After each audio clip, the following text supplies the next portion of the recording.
All right, we have something a little different on the channel this time. All the videos I've made so far haven't really included snowmobiles. So I was working on these things. I figured I might as well shoot something. It's end of season, mid-April here in Colorado.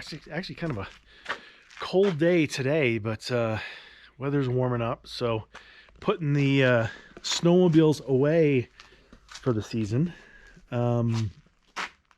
I figured I'd kind of do a quick run through of what I got here. And actually, I'm going to be putting the snowmobiles away for the summer and also getting the snowmobiles out for the summer, because I've yet to show any of the asphalt sleds.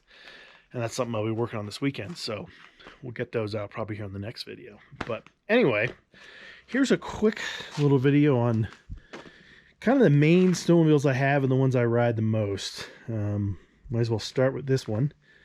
This is a 1992 Polaris XCR 440. Now, I live in the Colorado mountains, so this is not really the most ideal sled for here, but found it a few years ago, local out here, and this is actually the same model and year of what my first snowmobile was. So, got a great deal on it, bought it, and it's just kind of been a fun, just goof around little sled to ride the trails and do whatever. But it's the old school wedge style Polaris. Never registered it. That's the sticker's been on there since I got it. But took the pad off here because I was tinkering with it and I couldn't get it run this season. I think I just never really checked, but I'm pretty sure it's this. I never just pulled the plug on the back of it. I think the tether isn't quite engaging, disengaging right, and just killing the ignition, because for the most part I'm not getting spark.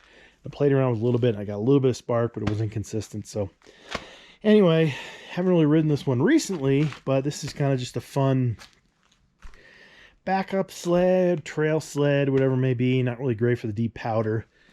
Doesn't have much of a paddle down here, but this is what would a traditional sled would have been 30 plus years ago. Short track, 121. Kind of old school style sit down ergonomics or geometry, I should say, with the seat. 440 liquid twin engine. Yeah, but so this is not this exact one, but this is basically what my first ever snowmobile was back in Pennsylvania many years ago. But anyway, from this one, then we got a couple sleds here in the trailer. These are the ones I'm actually kind of prepping to put away. We just rode these the last couple weekends. The one on the left here is still an old school sled, and you can see just by kind of standing the camera here, you can just see how much lower the handlebars are on the sled to the left versus the right. They're both Polarises. The one on the left here, I go on the front as well. But the one on the left is a 2000, so still sort of this era, but 2000 Polaris 800 XCR.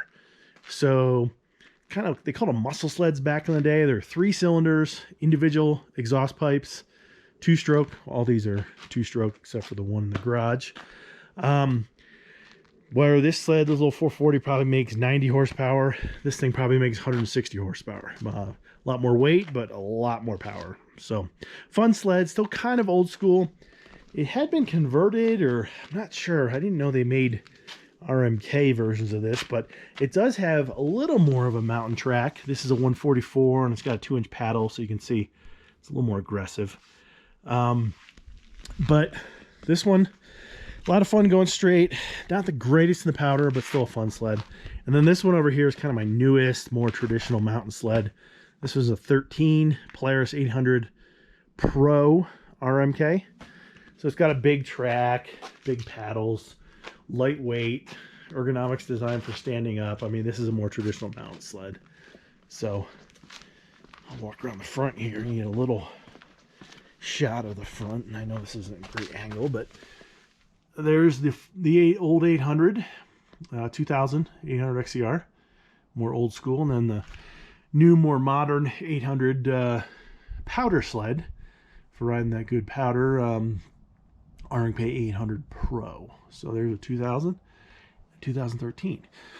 So those are the 3 main ones. And then I got one more here in the garage. that is in a million pieces. And it's probably not going to be back together till at least the fall. Bought this a while back, and I've mostly just been messing with it. So this one is a 2012 Arctic Cat. All those three were Polarises. This one's an Arctic Cat. What is it called? M1100 Turbo, I think is the official name. It's a twin-cylinder 4-stroke, so more of a motorcycle ATV style engine. It is a dedicated snowmobile engine, but it's got a turbo on it. So I think it's 175-ish horsepower, but I got a whole bunch of parts and stuff to, of course, bring it up to around 230. But I bought it years back, only rode it for a little bit, then ripped it all apart because these things are prone for breaking belts. I don't think, yeah, the panel's off, I can show that. Not much to see here at the moment, but basically the primary clutch down here, secondary clutch is off. The way the chassis is designed, it's really rigid, and there's no flex in there, and basically you put pressure on the belt. Long story short, really prone to blow these belts up, a couple $100 every time it does that, combined with all the power. So I got some parts from company Evo Power Sports, which is mostly side-by-sides nowadays. I don't even know if they do snowmobile stuff anymore. But anyway, got some parts to fix that. Of course, never got around to finishing it. At this point now, with the season being over, it's probably going to go in the trailer and be a fall project. Got race cars and Corvette and other stuff to play around with now. So anyway, this one will be a project eventually, but super fast. It's got the big mountain track with the paddles and everything. So it's a little heavy. That's the negative with these things, but still a lot of fun. So here's just, I don't know how quick this thing ended up being, but a semi-quick video showing kind of my main snowmobiles for the winter. Do have a few others in various states of running and not running. Most of the other ones are old sleds, not like 92 old. I'm talking like 70s and early 80s old, where they had leaf spring front suspensions. And I have, oh gosh, what do I have? A couple old Polarises, a couple old Yamahas. I have a couple Kawasaki's, which are really cool because Kawasaki was only in the snowmobile game for, I don't know, 6, 7, 8 years or so. Late 70s through the mid 80s. And they were really ahead of the time, but unfortunately they couldn't survive some economic stuff in the 80s. But anyway, some other sleds will maybe pop on the channel as I'm kind of doing some resto stuff on those. But this is just a sort of quick tour of the snowmobiles. The winter snowmobiles, they're going away. But next, we'll have the snowmobiles that are going to come out. I have one that's basically ready to go. I need to do a couple little minor things and hopefully get that out to the track shortly, Yamaha. And I got another one that's more of a long-term project. It's an Arctic Cat, but asphalt sleds. A little different. So anyway, yeah, I think I'm trying to think if there's anything else really to highlight on these. Not really. But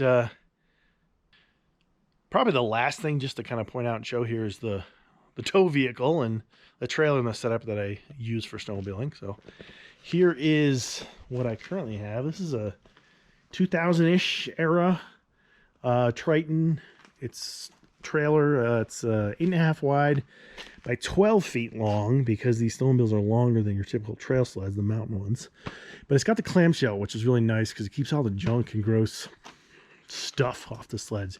You don't see as many of these out here in Colorado, but man, Midwest and back east where I used to ride, you used to see tons of them. But anyway, so clamshell works really good, keeps all the grime, everything off there, and primarily been using the old Silverado since I fixed the transfer case. It works good. Still got that miss. I need to fix the what is it, intake manifold gaskets, because on the bitter cold weather, in fact, I fired up right now, kind of still idling weird. But anyway, this is kind of the setup. This is the winter snowmobile setup that's going away, well, for the season. And then yeah, like I was saying before, next video probably come up here shortly is going to be on the asphalt sleds, which is a totally different kind of thing. They are old school styled, so they have more of this kind of feel because they're just inherently better for drag racing. Yeah, asphalt snowmobiles coming up next. But thanks for watching this one, and we'll see you in the next one.